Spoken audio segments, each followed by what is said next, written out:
अब हम वाइटामिन्स की बात करते हैं। कहते हैं certain organic compounds that are required in small amounts but their deficiency causes specific diseases. ऐसे ऑर्गेनिक कंपाउंड जो स्मॉल अमाउंट्स में चाहिए होते हैं, लेकिन अगर डिफिशियंसी हो जाए तो कुछ डिजीज़ेज़ हो जाती हैं। ऐसे कंपाउंड्स को विटामिन्स बोलते हैं। बहुत सारे विटामिन्स अपनी बॉडी में सिंथेसाइज नहीं हो पाते हैं, ठीक है। बहुत सारे विटामिन्स जो होते हैं वो ह्यूमन बॉडी में सिंथेसाइज नहीं हो पाते हैं, लेकिन प्लांट्स जो हैं ऑलमोस्ट सभी को सिंथेसाइज कर लेते हैं, ठीक है। जो that's why they are considered essential food factors. लेकिन जो बैक्टीरिया होता है गट में हमारे जो कुछ बैक्टीरिया होता है वो कुछ विटामिन्स प्रोड्यूस कर सकता है जो हमें चाहिए होता है, ठीक है। तो हमारी बॉडी नहीं कर पाती, लेकिन वो बैक्टीरिया वो विटामिन्स प्रोड्यूस कर लेता है। ऑल विटामिन्स जनरली हमारी डाइट में अवेलेबल होते हैं। Generally they are available in our diet.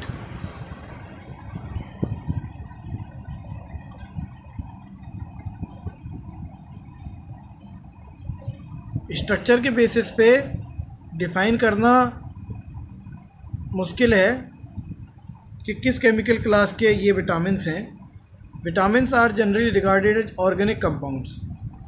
Vitamins are generally regarded as organic compounds जो कि स्मॉल अमाउंट्स में हमारी डाइट में होने चाहिए to perform specific biological functions for the normal maintenance of optimum growth of. तो ऐसे बायोलॉजिकल फंक्शन जो कि ऑप्टिमल ग्रोथ के लिए और हेल्थ के लिए, ऑर्गेनिज्म की नॉर्मल मेंटेनेंस के लिए ज़रूरी होते हैं, उनके लिए वो ऑर्गेनिक कंपाउंड होते हैं, विटामिन जो ज़रूरी होते हैं, ठीक है। They are designated with alphabets V1, V2, V6 ऐसे भी क्लासीफाई करते हैं। Excess of vitamin is also harmful. Vitamin pills should not be taken without advice of doctor. The term vitamin was coined from the word vital amine.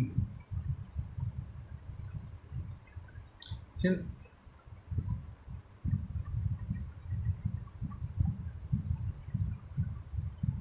तो ऐसा लगता था कि amino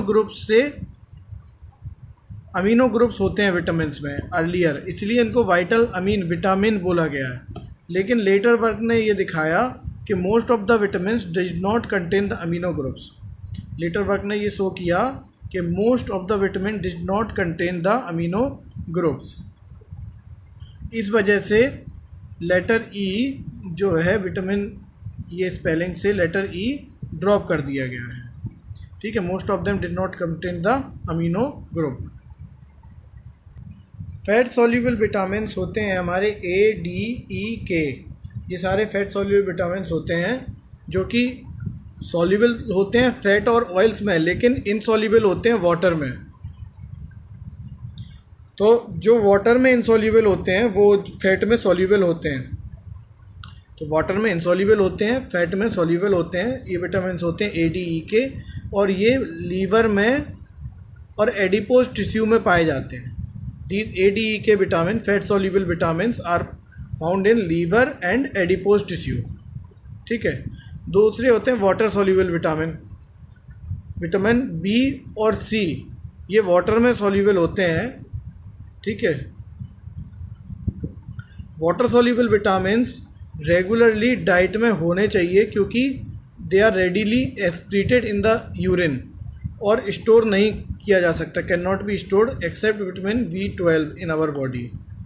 तो B12 भी स्टोर किया जा सकता है और कोई भी स्टोर नहीं किया जा सकता, ठीक है।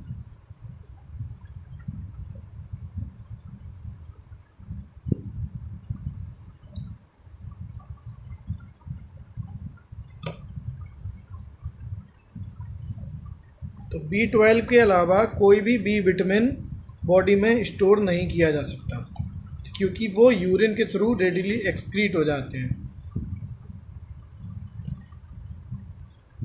अब देखो विटामिन ए, इससे डिफिशियंसी डिजीज होती है जीरोप्थेल्मिया। जीरोप्थेल्मिया क्या है? Xerophthalmia is basically hardening of the cornea of eye, जिसमें आँख की जो कॉर्निया होती है वो बहुत हार्ड हो जाती है, बहुत हार्ड हो जाती है। उस कंडीशन को जीरोप्थेल्मिया बोलते हैं। और दूसरा नाइट ब्लाइंडनेस, दो चीज़ें होती हैं। विटामिन ए सबसे ज़्यादा पाया जाता है फिश लीवर ऑयल में, कॉड लीवर ऑयल जिसको बोलते हैं, उसमें सबसे ज़्यादा विटामिन ए पाया जाता है। कैरेट्स में, छाछ में और दूध में। तो दूध में, कैरेट्स में कैरोटीन्स होते हैं और फिश लीवर ऑयल्स में विटामिन ए पाया जाता है। ठीक है, तो मिल्क तो एक कॉमन चीज़ है, लेकिन फिश लीवर ऑयल में पर्टिकुलरली विटामिन ए पाया जाता है, कैरेट्स में पर्टिकुलरली विटामिन ए पाया जाता है। ठीक है, नेक्स्ट है विटामिन बी1। विटामिन बी1 को हम थायामीन भी बोलते हैं, और ये थायामीन बेरी डिसीज़ कॉज करता है। बेरी डिसीज़ का मतलब होता है लॉस ऑफ एपेटाइट, भूख कम हो जाती है और ग्रोथ कम हो जाती है इंसान की, तो वो होता है beri disease due to vitamin B one beri thiamine. ठीक है, और ये ईस्ट में पाया जाता है बी1। ठीक है, ईस्ट में बी1 पाया जाता है। मिल्क में तो लगभग सारे ही विटामिन, लगभग मोस्टली विटामिन पाए जाते हैं। विटामिन बी सीरियल्स में भी पाया जाता है, वेजिटेबल्स में भी पाया जाता है विटामिन बी1। विटामिन बी2 की बात करें, विटामिन बी2 का मतलब होता है राइबोफ्लेविन,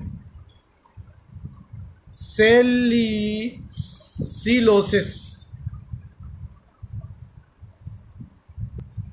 तो विटामिन बी2 की जो कि राइबोफ्लेविन होता है, इसकी कमी से होती है सीलोसिस, और ये इम्पोर्टेंट है।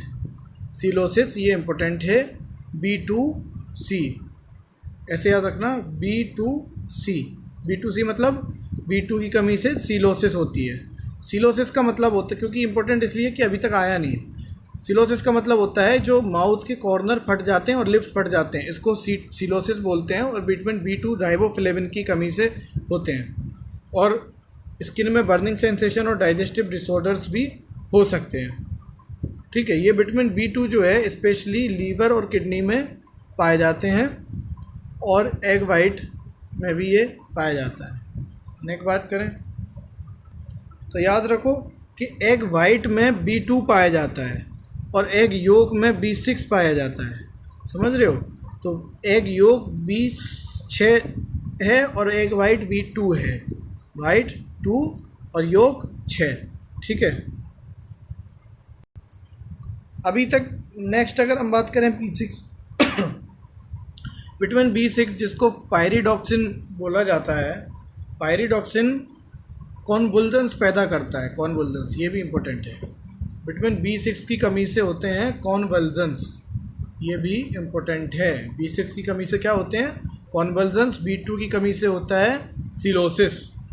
और एग योक में B6 पाया जाता है, एग वाइट में पाया जाता है B2। ठीक है, ईस्ट में भी पाया जाता है, B1 पाया जाता है ईस्ट में, और ईस्ट में B6 भी पाया जाता है। ठीक है, B12 मीट में सबसे ज़्यादा पाया जाता है, एग में पाया जाता है, फिश में पाया जाता है, और थोड़ा सा कर्ड में पाया जाता है। मतलब क्या है, वेजिटेरियन में केवल कर्ड ही ऐसा फूड है जिसमें विटामिन B12 पाया जाता है। बाकी मीट, फिश और एग मतलब mostly B12 non vegetarian food में पाया जाता है। इसकी डिफिशियंसी से होते हैं परनीशियस अनीमिया। परनीशियस अनीमिया होता है विटामिन B12 की डिफिशियंसी से, मतलब जब आरबीसी हेमोग्लोबिन में डेफिशिएंट हो जाती है उसको बोलते हैं परनीशियस अनीमिया। ये भी इम्पोर्टेंट है विटामिन B12, बट ये ज़्यादा इम्पोर्टेंट है B2 की कमी से सिलोसिस और B6 की कमी से कॉन्वल्जन्स। बात आती है विटामिन C की, तो C को हम बोलते हैं एस्कॉर्बिक एसिड, और ये C सिट्रस फ्रूट्स, आंवला में बहुत ज़्यादा पाया जाता है, और ग्रीन लीफी वेजिटेबल्स में विटामिन C पाया जाता है। स्कर्वी होती है, स्कर्वी मतलब ब्लीडिंग गम्स, विटामिन C से। विटामिन D सनलाइट में, फिश में और एग योक में पाया जाता है। विटामिन D लेना है तो वेजिटेरियंस को केवल सनलाइट चाहिए। ठीक है, ये तो वेजिटेरियंस खाते नहीं। विटामिन D की कमी से रिकेट्स होती है, बोन डिफॉर्मिटीज़ होती हैं, ऑस्टियोमेलेसिया होती है मतलब सॉफ्ट बोन्स होती हैं, और जॉइंट पेन होता है एडल्ट में। ठीक है, विटामिन E की बात करें, विटामिन E वेजिटेबल ऑयल्स जैसे व्हीट जर्म ऑयल और सनफ्लावर ऑयल में पाया जाता है। विटामिन ई वेजिटेबल ऑयल और सनफ्लावर ऑयल में पाया जाता है। और आरबीसी की फ्रेजिलिटी बढ़ जाती है इसकी डिफिशियंसी से। तो विटामिन ई की डिफिशियंसी से क्या होता है, ई एफ, ई से एफ, ई एफ, तो फ्रेजिलिटी, एफ से फ्रेजिलिटी बढ़ जाती है आरबीसी की और मस्कुलर वीकनेस होती है। ठीक है। के ग्रीन लीफी वेजिटेबल्स में केवल विटामिन के पाया जाता है और इंक्रीज ब्लड क्लॉटिंग टाइम इसकी डिफिशियंसी है।